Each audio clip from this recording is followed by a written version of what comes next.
Hello,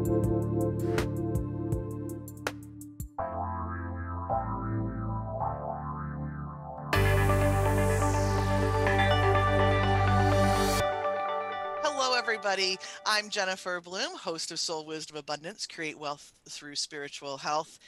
And I have to take a breath because I always sort of want to jump right in and tell you how excited I am that you're here and all of that. And so I'm trying to learn to slow down a little bit. But truly, I'm honored that each of you are here listening and being curious about how to do money, so to speak, in a new way, and curious about what it means to add soul into your day-to-day experiences, and particularly into your money.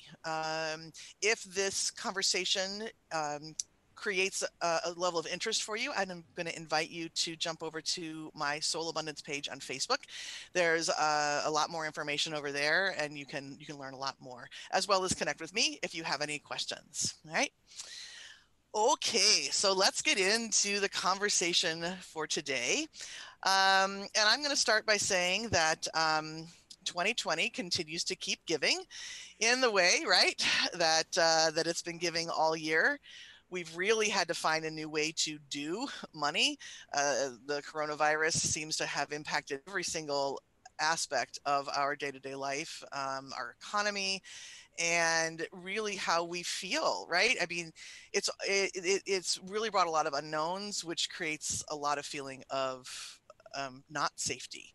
And when there's not safety present, there must be a better way to say that, but when we're not feeling safe, there's a lot of unknowns, and we can experience trauma and grief for how things were. And there's a lot of trauma and grief coming. I mean, we could spend the next hour just talking about the trauma and grief that's being experienced by all kinds of people in this country. And how do we handle that? How do we handle the guilt and the sadness that comes along with that, and et cetera, et cetera, et cetera. And at the same time, we have to live our lives, right? We have to know how to come back and live on a day-to-day basis. And really the way to do that, right, is through changing our own internals, which is going to change how things are appearing in our external world and then our world at large. So I have a very special guest here today who really understands trauma and grief at a visceral level. And not just that, but how to come back and how to integrate that experience into your new way of living. So I want to welcome you, Alison. This is Alison Pena. So welcome. I'm Thank you. so delighted to have you here. Thank you so much. Yeah. So let me tell the world a little bit about you, right? You are an author, you're a speaker, you're a consultant, you're New York City based. And very pertinent to this conversation, you were your husband's caregiver, primary caregiver, throughout his entire journey with pancreatic cancer until he lost that battle in 2016. And you have gone on in a very courageous way to really reinvent who you are as a widow, to re-engage, to rebuild, to not just block things out, but to take that experience and learn how to bring it into every day. So again, so many wonderful ways that we could take our conversation today. Yeah. Yes. And all right. So the other piece that I want to add to the introduction, we talked about this. One of the ways that I really like to get to know people and to get to know myself is through the lens of a paradigm called soul language. And soul language paradigm says there's 107 different languages, and we brought different sections of these languages into our experience. We have 3 languages that are our personal soul, and then we also have other energies, language energies, that support us in our relationships. So I would love to share yours with the audience, right? Glad to. Yeah. Yep. Okay. And we can, that be really maybe a good place to start the conversation too, because your personal languages are, let's see if I can remember here, observer, which is all about seeing patterns, really being, seeing deeply, right? Nurturer, which is all about really understanding, again, at that visceral level, the giving, the supporting of others, but also then being able to receive. Yep. And then connoisseur, which is all about self-acceptance. All Mm-hmm. right. So, when you think about those, and of course, then there's languages that support your business, there's languages that support money, but let's just stay with those personal languages because I think they really speak to you as a person and who you Yes, are stepping into this journey. absolutely. So it is in my nature, and this speaks to observer, to look at myself and to really deconstruct what's working and what's not working and how to fix it.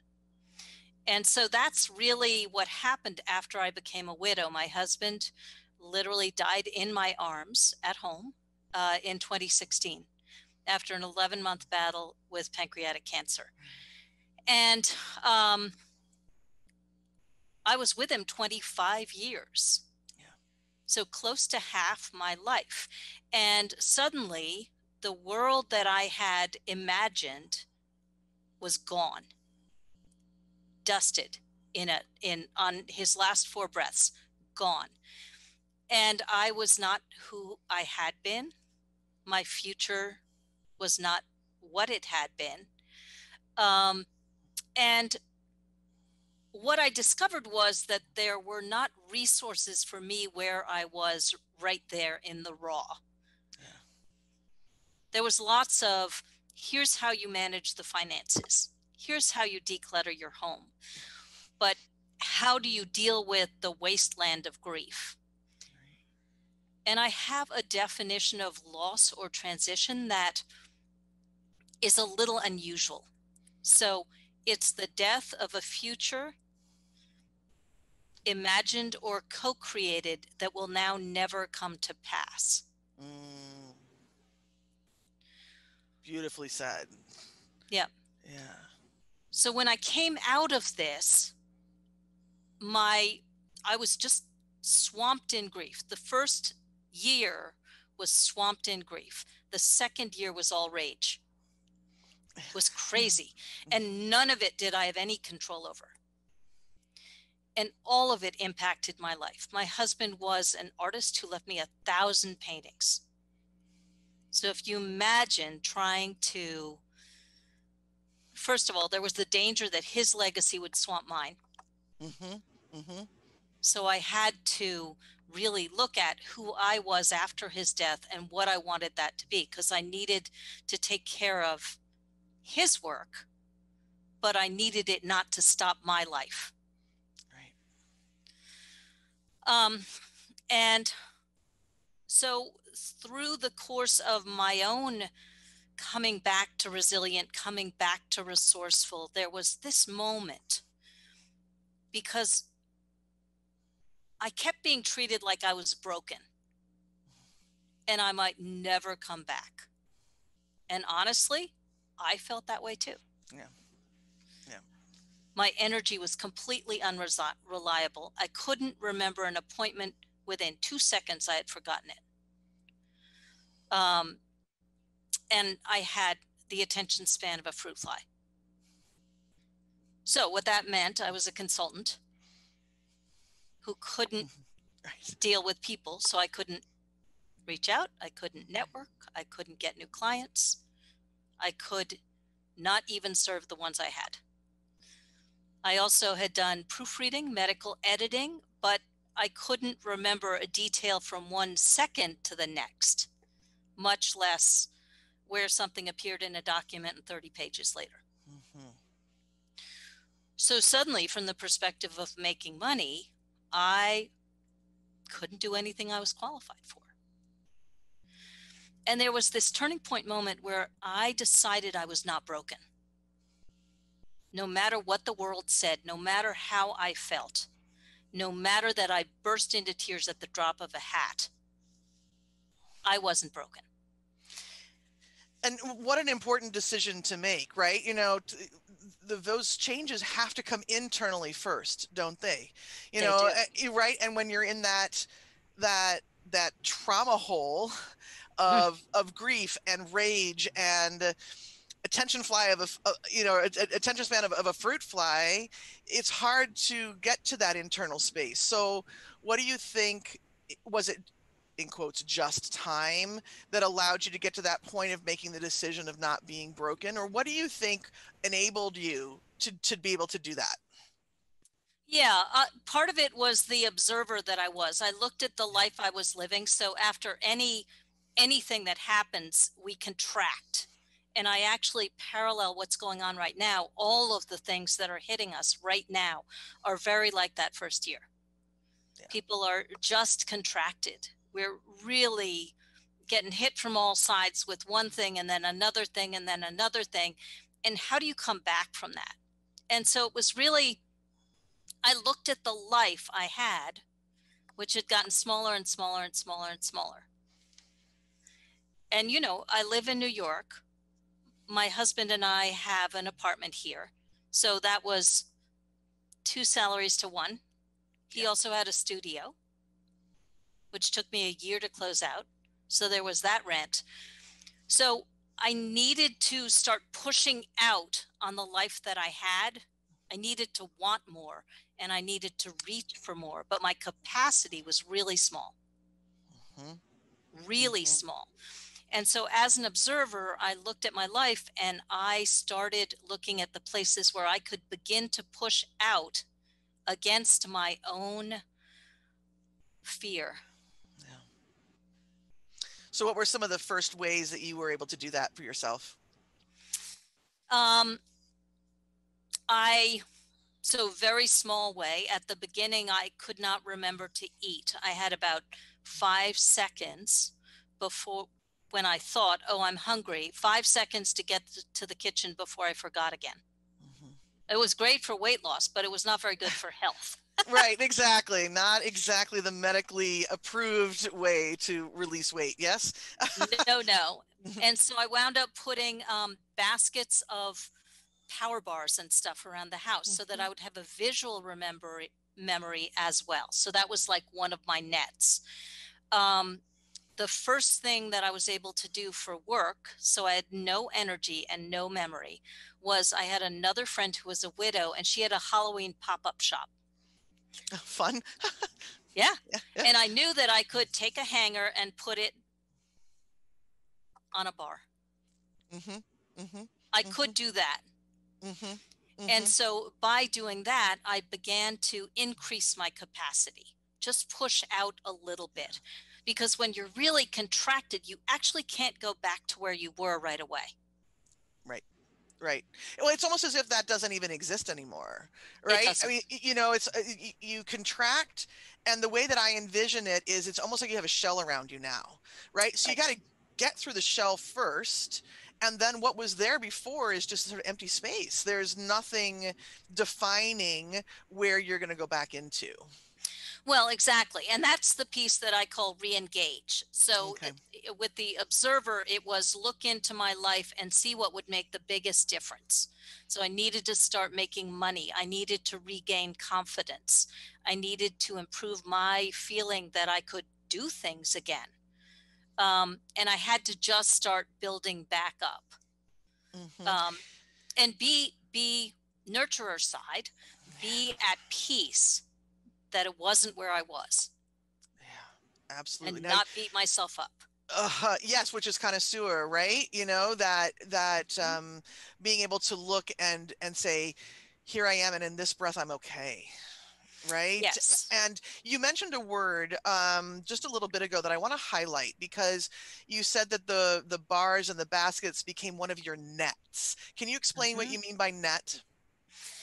Yeah. So a net is something where, so I needed to look very clearly at where I was, the foundation of where I was. It wasn't where I wanted to be, but I couldn't say I was where I wasn't. Right. You know, Yeah. I didn't have the foundation for that. So a net was my looking around and seeing where I was dropping things. Okay. Okay. Okay. So where was I not able to do things? I had for a while a little note by my door. It said, and usually it happened when there was a breakdown. Something happened that didn't work. So I had a little note by my door for a while, and it said keys, wallet, shoes, coat. Yeah. Because one day I went 2 blocks in my slippers, and the only reason I realized that was because my heels started getting cold. Mm-hmm. So it was something didn't work, and then I developed a net to catch me. Another time I couldn't go home. I was so distraught. And my husband's paintings are everywhere. Yeah. I couldn't go home. And so I just took myself out to dinner. I went to the movie. Eventually I could go home. But then I realized I needed people that I could just go to and sit on their couch and have them give me tea and go about their lives, but that would hold me when I was not good. And I Yeah. used it once, but there were 5 people who said, if you call me up at 2 o'clock in the morning, you can come. So important to have those people in our lives, isn't it? It And really you is. don't realize it until you start going through. I mean, intellectually, I think we could probably say, oh, I need friends. I need people I can lean on. But it's when we get into these places where we're contracting, where we need that structure in place. And if we Yep. can put that structure in place before the grief and trauma hits, all the better. But most of us don't take the time necessarily to do that, right? Because you're dipping along, you got your life, and there's plenty of things to do, right? Money to make, bills to pay, and we just forget that that some things are precarious. And 2020 again has shown us how precarious things really can be. Yeah. So So just one more thing on the nets. It was really beautiful. important. Every time I observed a gap in my own security, safety, Mhm. um, I built the net. Because if I let too much time pass, it wasn't going to happen.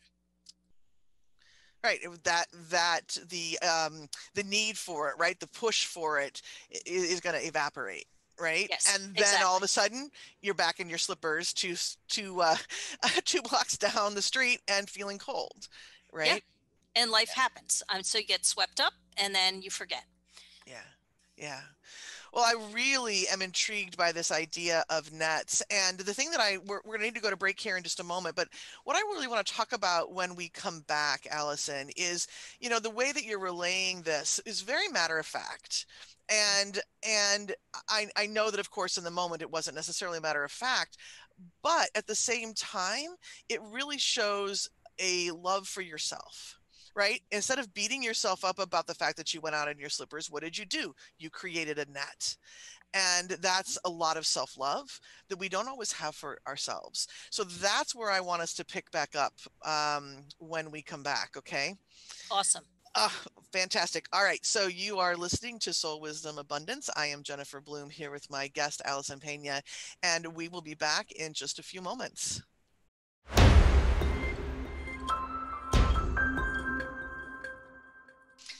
Welcome back. You're listening to Soul Wisdom Abundance. I am Jennifer Bloome, and I'm here with my guest, Alison Pena. And before we dive back into the conversation, we know where we're going, but I'd really love for you to share with the listeners how they can learn more about you and learn more about what you're doing in the world. Yeah. So I call myself Alison Pena, AKA Bad Widow. And my website is badwidow.com. And you can pretty much find everything there. Fantastic. Fantastic. And then you also have a course coming up. Can you share a little bit about that? I do. I have a course that's called Advance Through Transition. I think we can all agree we're like swamped in transitions right at the moment. A 6-week journey to re-engage, reinvent, and rebuild during difficult times. It's all about the stuff we've been talking about here. Oh, yeah, it's super timely. Super Uh-huh. timely. And I think that it's important for people to know, look, we're going through periods of trauma and grief and the emotions that you spoke about at the very beginning. I think, we get really confused. Well, still, even knowing as much as I do, right? It's like, where is that anger coming from, right? Why am I spewing something about the postman when I never would before? Not to him, but just like, and it's like, okay, now wait a minute. Everything is so elevated. Everything's right on the surface, and so those emotions just tend to come forth. But it's not very practical, and it doesn't feel very good, right? So, and where can people learn about your course? At badwidow.com? Badwidow.com. Yep.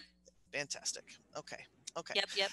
Wonderful. Okay, so we before the break we were talking about the nets that you were building for yourself, and the observation that I made is that, as you're relaying all of this, I don't hear any sort of condemnation in your voice. I don't hear any apology in your voice about the things that you were going through. It was just, here it is. And there's a level of acceptance that probably took some time to get to. I don't want to Oh, yeah. I don't want to paint over things, but at the same time, you're not apologizing for them. And there's that, that takes a level of self-love, right? That hopefully, think about connoisseur, right? Again, that language that you have, Yep. it takes a lot of self-love to be able to do that. Can you share any more about how you are able to be in that place of love for yourself when when you've got the attention of a fruit fly? It can get frustrating. Right? It can get frustrating. Yeah. I mean, the thing that I hear, which I absolutely disagree with, is just push on through. Yeah. I think that's the worst advice ever. Mm-hmm. Tough it out, push on through. This is very much national culture, but if your tank is empty, you can't. You Yeah. cannot push on through.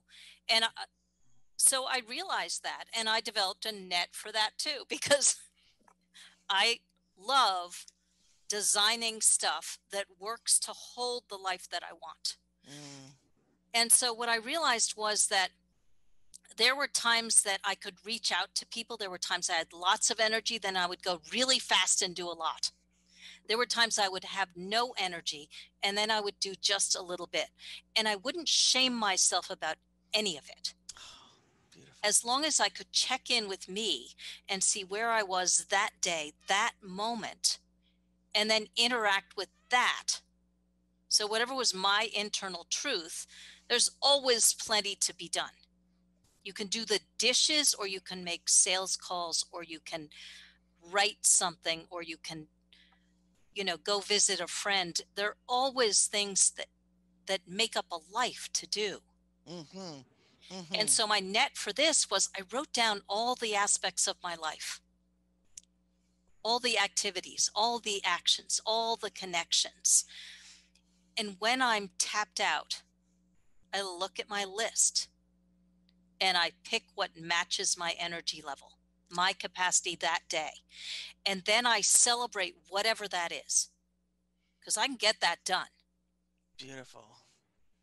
Beautiful. So it's such an honoring of yourself, right? Absolutely. Like, okay, here's the whole menu, right? Of things that I can do, should do, want to do, need to do. Yep. But then I get to check in with myself and say, okay, what is it that I can do? And then when that gets done, there's a celebration for it, rather than saying, well, but what I should have done is XYZ.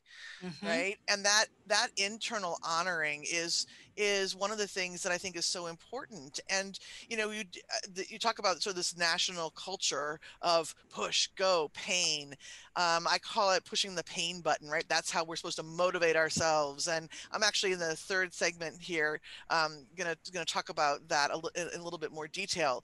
And it angers me to feel that, because when we flood ourselves with self-acceptance and love, it's so much more effective.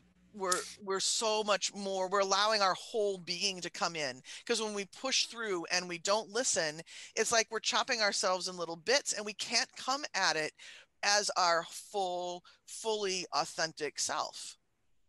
Exactly. And I mean, there's a reason for the saying, time flies when you're having fun. Yeah. When you're having fun, it just clicks along. It's amazing. and things get done fast. Yeah. And there are also times when it's time to do internal work, and there's time to do external work. Yeah. And that requires checking in with yourself. So sort of the three things that I do with people that I work with is after a transition or a loss, I help them to re-engage. That's part of what I've been talking about. The second thing is, because you're no longer the person you were before the loss, you have to figure out who you are, because maybe priorities have changed. Yeah.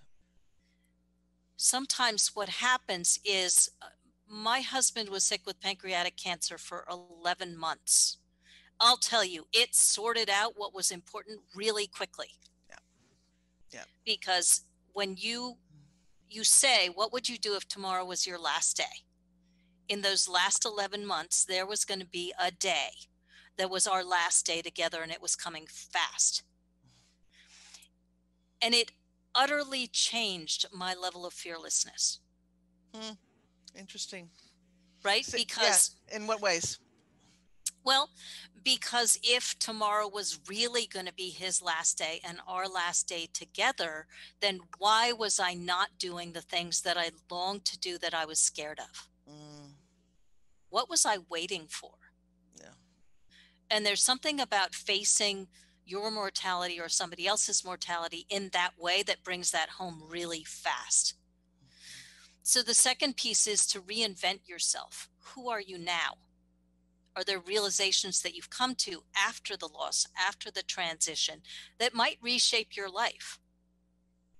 Right now, all our lives are reshaped. Right.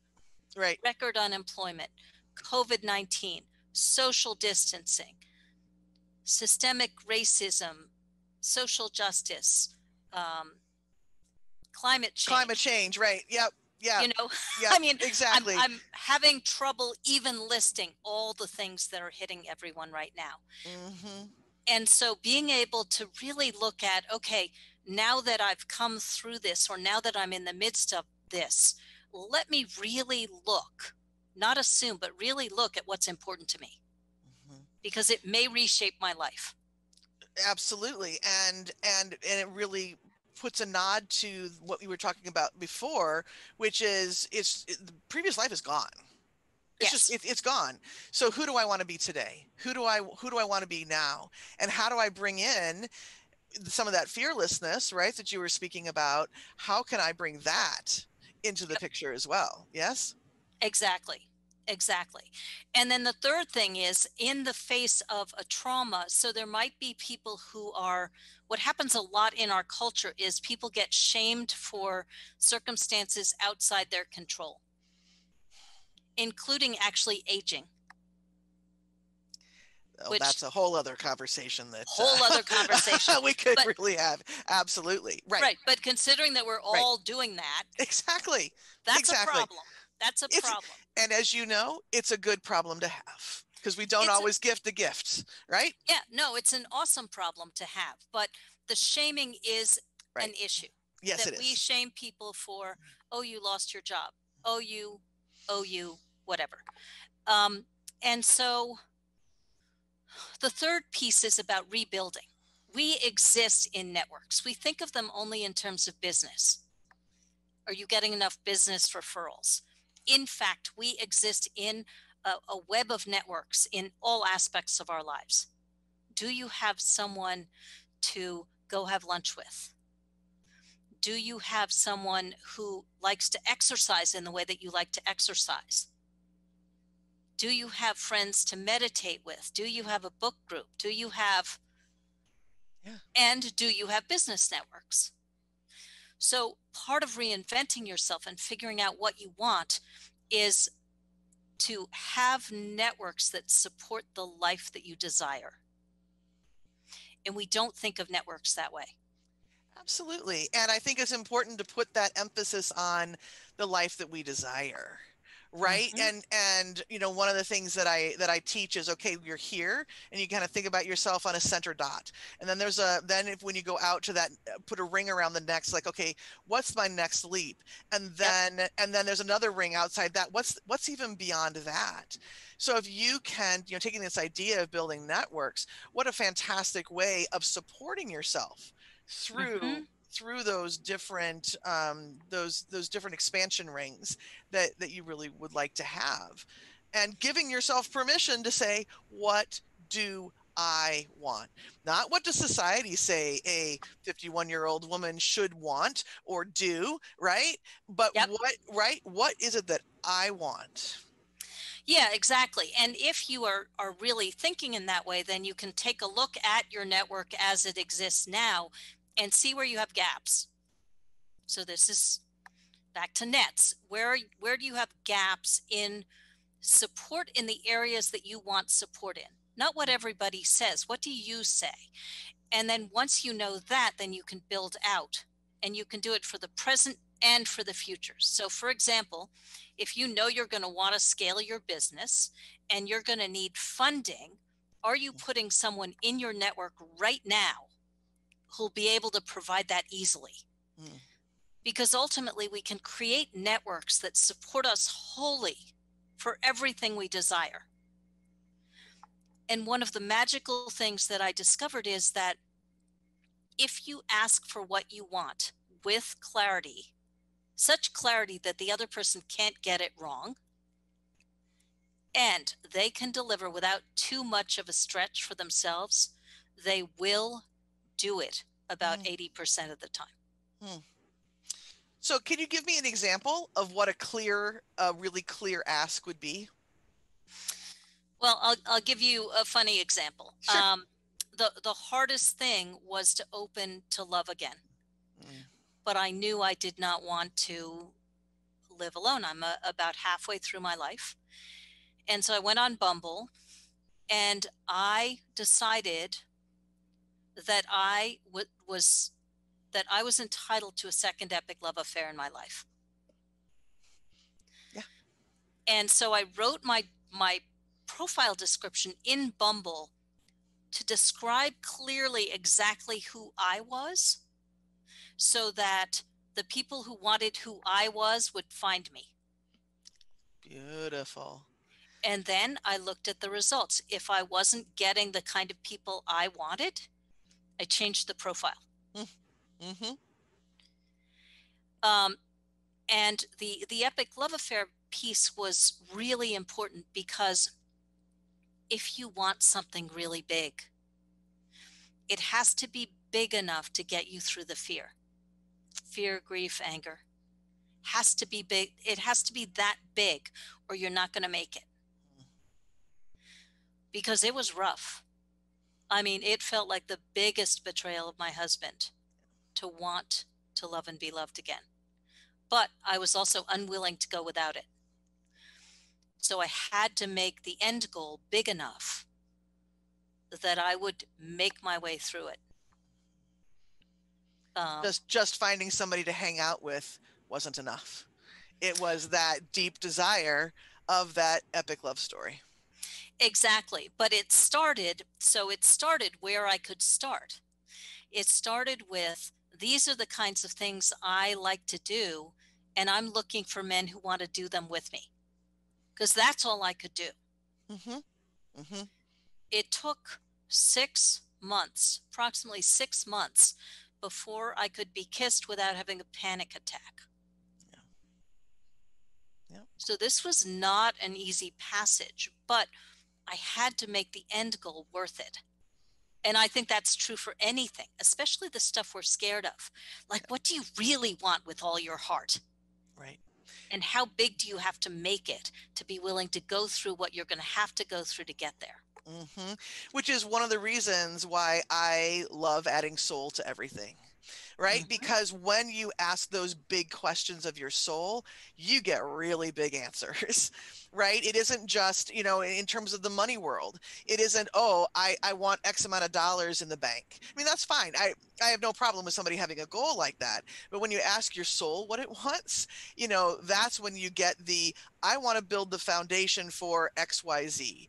I want to live in another country and learn another culture. I want to I want to feel like every experience is the most sumptuous experience I've ever had, right? That's the soul talking. And those are goals where you're willing to do what it takes, right? To be Yes. able to move through. And I would say that an epic love affair is a desire of the soul. Your Yeah, goal. and my money, so my big money goal is, since I was 6 years old, I have wanted to be a multimillionaire philanthropist.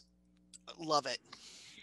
And I'm not the multimillionaire part, Mm-hmm. but I've been a philanthropist all my life, giving time and money, Mm-hmm. because that's what a philanthropist is. Right. Right. And I'll get there. Yes, you will. I And will. you will. And one of your money languages is troubadour. So the more you talk about it, the more you are literally using that vibration to bring it into form. Oh my goodness, Alison, I could talk so much longer with you. It's fantastic. So we've got just a few seconds left. What's the one thing you want people to walk away from this conversation remembering?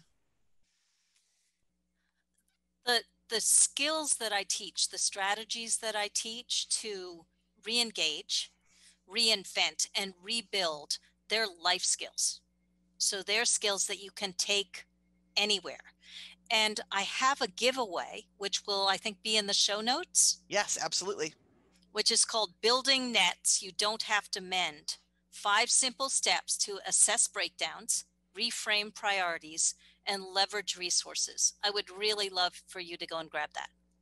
Please, I'm going to encourage everyone because, as you say, it's a life skill. And I don't know that we have to do much convincing at this point.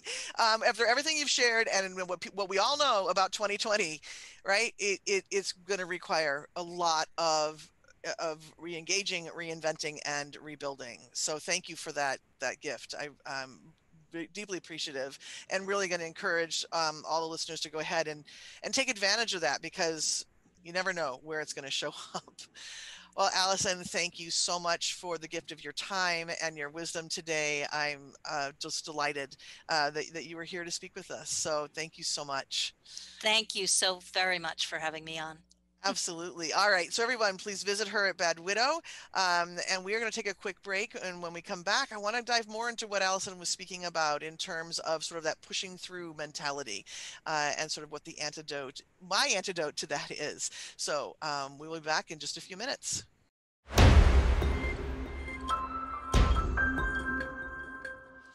Welcome back to Soul Wisdom Abundance. I'm Jennifer Bloome, your host, and we've just been enjoying a really fascinating conversation with Alison Pena and talking about grief and trauma and how you, in her words, re-engage, reinvent, and rebuild.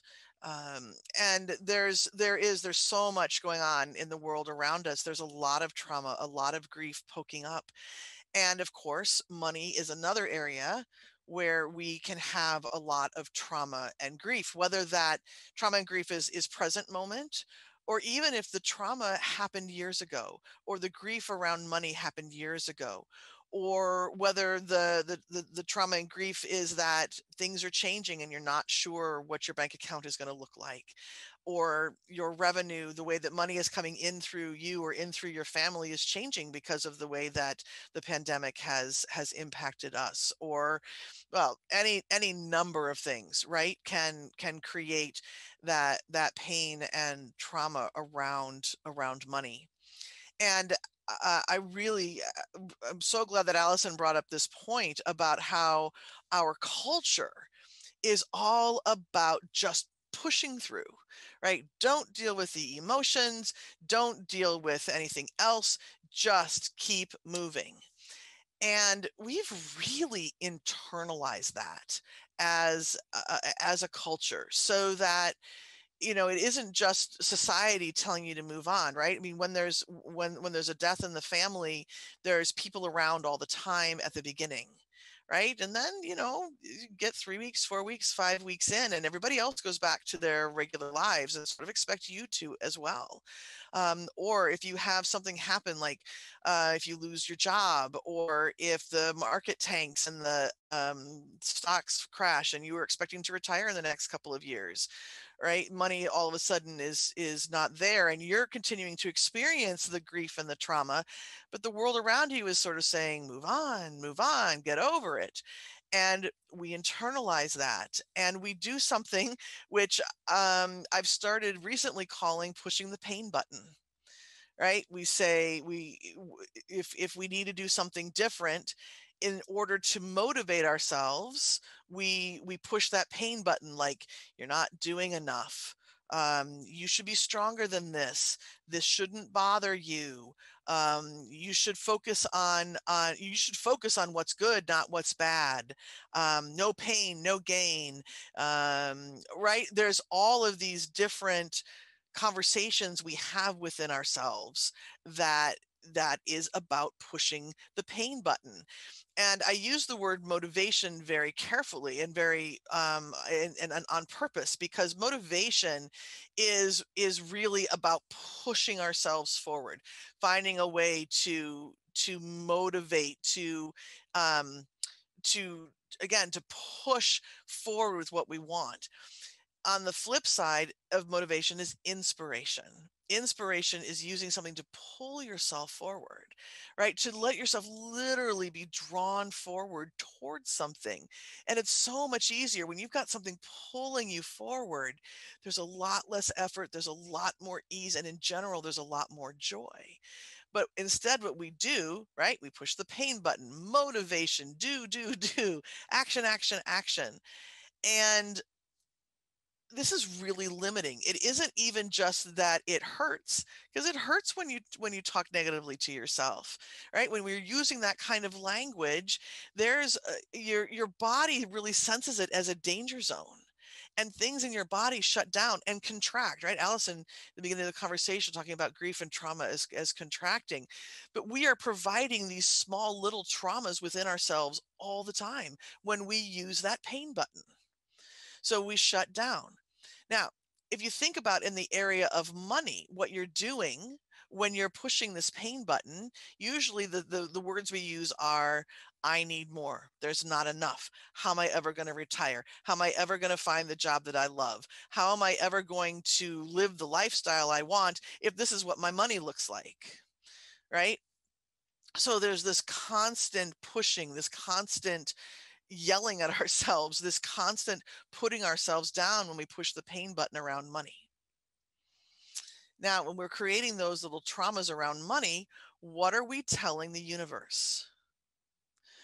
When we are in that space of trauma and that space of not enough, that's what we are vibrating. That's our frequency. That's our communication to the universe. That's our communication out to the other part of our money relation, all the other aspects of our money relationship, right? We've got the money, we've got the divine, we've got us. And we're here at the head of the table leading our relationship, saying, it's not enough, it's not enough, it's not enough.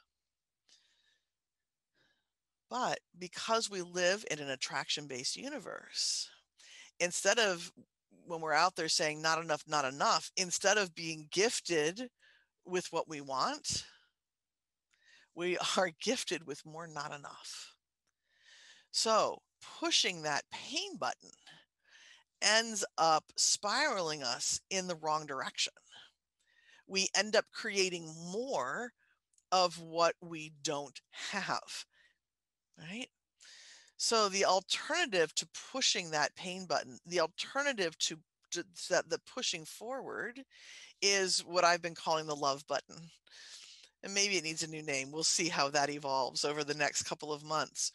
But what the love button is about being aware of where we are in a really kind, loving manner.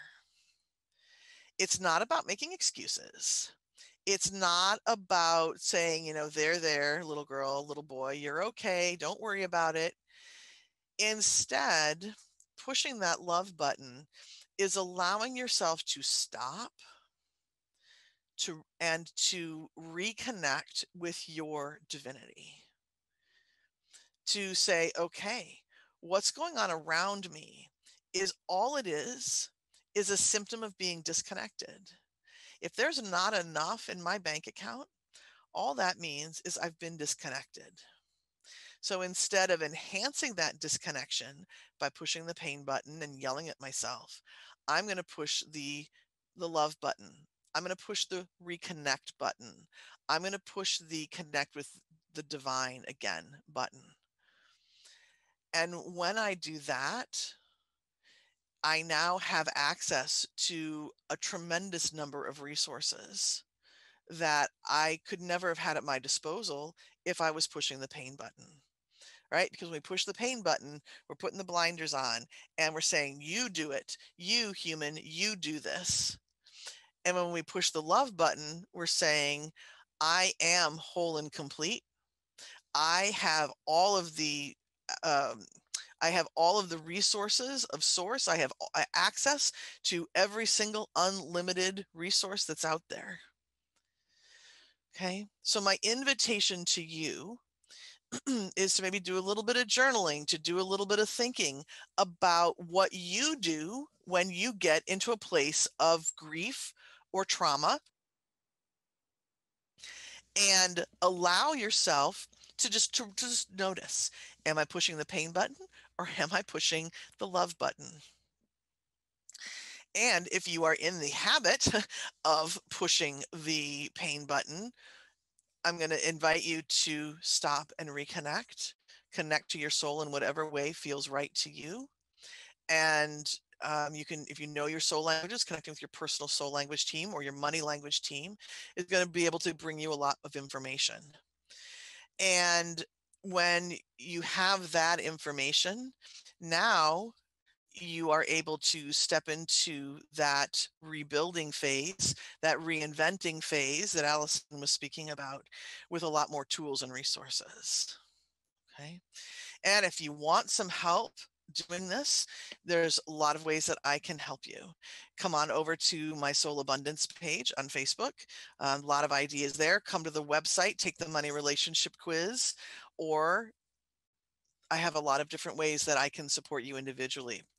All right, so I'm going to invite you to do that. Okay, everyone, this has been a fantastic conversation.